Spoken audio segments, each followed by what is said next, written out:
안녕하세요. 이사안입니다. 자, 오늘은 이번에 새로 출판한 음양풍수라는 책에 대해서 한번 소개하는 시간을 갖도록 하겠습니다. 음양풍수. 이름처럼 기존의 어떤 풍수와는 좀 다른 내용이라고 보시면 됩니다. 기존의 전통 풍수 같은 경우는 뭐 산세라든가 이런 음택 위주의 어떤 그런 부분이 있었는데, 음양풍수는 우리가 많이 접하고 있는 그 음과 양이라는 두 개의 이론만 가지고 풍수를 설명합니다. 우리 그 일반 풍수를 보게 되면 그 겉으로 드러난 그 외형적인 모습이라든가 이런 부분들을 주로 보고요. 그리고 물론 이제 뭐 그 기세도 보지만 일반적으로 우리가 풍수하게 되면 뭐 산세를 본다든가 어떤 외형적인 어떤 물상의 모습을 보는 경향이 많죠. 근데 음양풍수는 이렇게 보시면 됩니다. 그 양자물리학적으로 우주 만물의 근원으로 들어가게 되면 그 입자이자 파동의 세계로 들어가게 되죠. 거기에는 음과 양이 작용하는 세계입니다. 음과 양이 서로 상호작용을 통해서 사상을 만들어내고 오행을 만들고, 그리고 문자적으로는 천간 10개의 물상을 만들고 주역적으로는 8개의 괴상을 만들어내죠. 그 천간 10개와 그 주역 괴상 8개는 음양의 상호작용을 통해서 만들어낸 우주 만물이에요. 우주 만물을 10개와 8개로 범주화한 거지, 범주화. 그러니까 그 음양의 상호작용이 어떻게 되느냐에 따라서 물상이 변하는 거예요.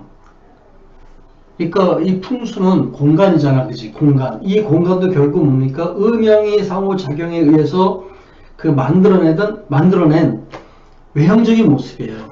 그러니까 우리는 근본적으로 음양의 상호작용에 대해서 이해를 해야 돼요. 이거는 과학적인 거고, 그죠? 이건 과학적인 겁니다. 그래서 이 음양풍수는 과학이라고 보시면 됩니다.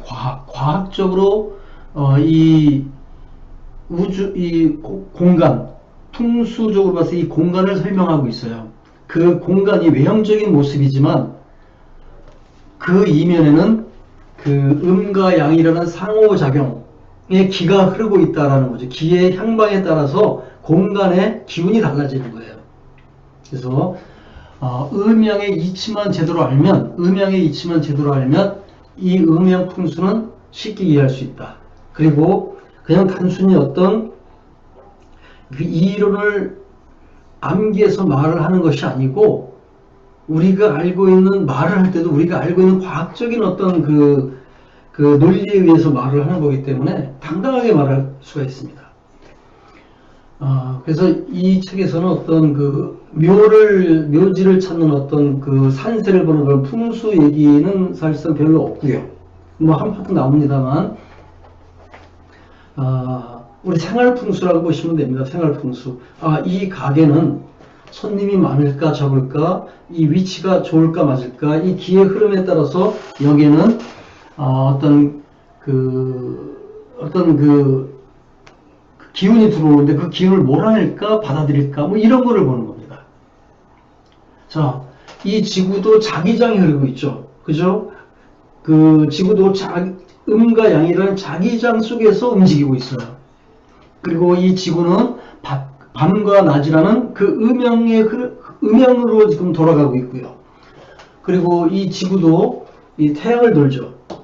오행, 그죠? 모카토금수라는 추나 추동을 돌고 있어요. 그 돌면서 변하고 있는 거죠. 그것이 모두 다 그 기절의 음양의 상호작용이라는 어떤 기본적인 과학적 논리를 가지고 있는 거다.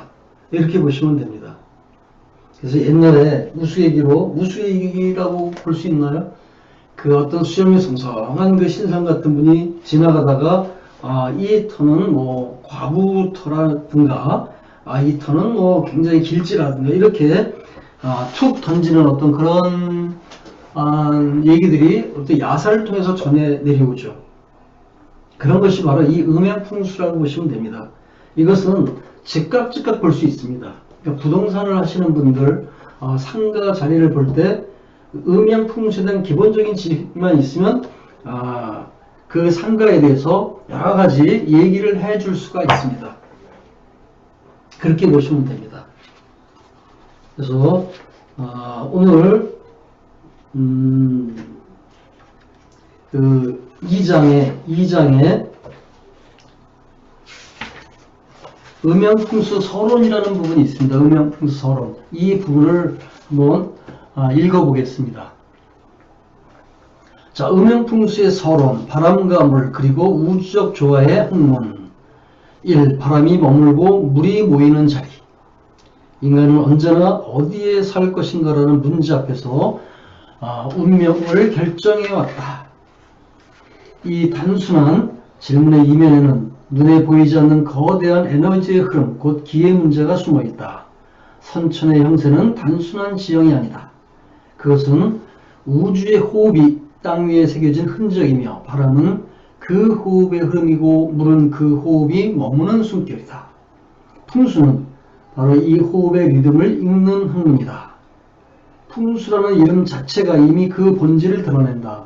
풍은 하늘의 기운이 움직이는 동력, 즉 양의 상징이며 수는 그 기운이 머물고 음결하는 음의 상징이다. 바람이 지나치면 기운이 흩어지고 물이 막히면 생명이 멈춘다. 따라서 풍수의 궁극은 바람이 잔잔하고 물이 고요히 모이는 곳, 즉 장풍득수의 지점을 찾는 일이다. 바람이 잔잔해지고 물을 얻는 자리, 이렇게 보시면 되죠. 장풍득수의 땅은 곧 명당을 의미한다. 명당이란 단순히 형세가 아름다운 땅이 아니라 천지의 기운이 음양 속에서 순환하며 머무는 자리, 즉 자연과 인간이 서로 감응하는 중심점이다. 자, 2. 풍수의 근원, 음양의 우주론. 우주 만물의 근원, 창조 근원에는 언제나 음양의 상호작용이 있다. 주역에서 말하듯 사서 성경에 나오는 주역입니다. 이름, 일양, 지위도 한 번은 의미요, 한 번은 양이니 그것이 곧 도다. 이는 단순한 대립이 아니라 끊임없는 순환과 중화의 운동을 의미한다. 양은 발산하고 음은 수렴한다. 양은 빛과 운동의 세계를 만들고 음은 그림자와 형태를 만든다. 이 두 힘이 교차할 때 비로소 생명과 변화가 일어난다. 풍수란 이 우주적 원리가 지구의 지형과 공간 속에 구현된 형태를 읽어내는 학문이다. 하늘의 양기가 바람으로 움직이고 땅의 양기가 물로 옮겨간다. 따라서 풍수는 곧 음양이 지상에서 만나는 예술이자 과학이다. 주역이 시간의 변화를 통해 우주의 질서를 해석한다면, 명리학이 인간의 생애를 시간의 흐름 속에서 분석한다면, 풍수는 그 시간의 에너지가 머무는 공간의 질서를 해석하는 학문이다. 시간이 곧 운이라면 공간은 곧 복이다. 운이 흐르고 복이 머물며 그 두 가지가 만나는 지점에서 인간의 운명은 완성된다. 자, 3번까지 볼까요? 바람과 물, 그리고 생명의 조화. 바람은 보이지 않지만 세상을 변화시킨다. 씨앗을 날리고 구름을 몰고 오며 계절을 바꾼다. 물은 모든 생명을 품는다. 산천을 깎고 생명을 키우며 땅속으로 스며들어 기운을 모은다. 바람과 물은 서로 대립하면서도 서로를 완성한다. 바람이 지나치면 물이 마르고 물이 넘치면 바람이 멈춘다. 이 두 힘이 균형을 이룰 때 자연은 평형을 유지하며 생명을 지속시킨다. 따라서 풍수의 힘은 단순히 좋은 방향을 찾는 것이 아니라 바람과 물의 음양이 서로 조화를 이루는 자리를 찾는 일이다. 이 조화의 상태를 중화라 부른다. 중화란 음이 과하지 않고 양이 넘치지 않는 상태, 즉 우주의 기운이 가장 완전하게 순환하는 지점이다. 이 원리는 곧 인간의 삶에도 적용된다. 과한 욕망은 양의 폭주이며 지나친 두려움은 음의 정체이다. 풍수는 공간 속에서 이러한 음양의 불균형을 바로잡아 인간의 기운을 조화롭게 하는 길을 제시한다. 4번까지 보겠습니다. 양자 물리학과 풍수의 상응. 현대 물리학의 관점에서 보면 풍수는 결코 미신이 아니다.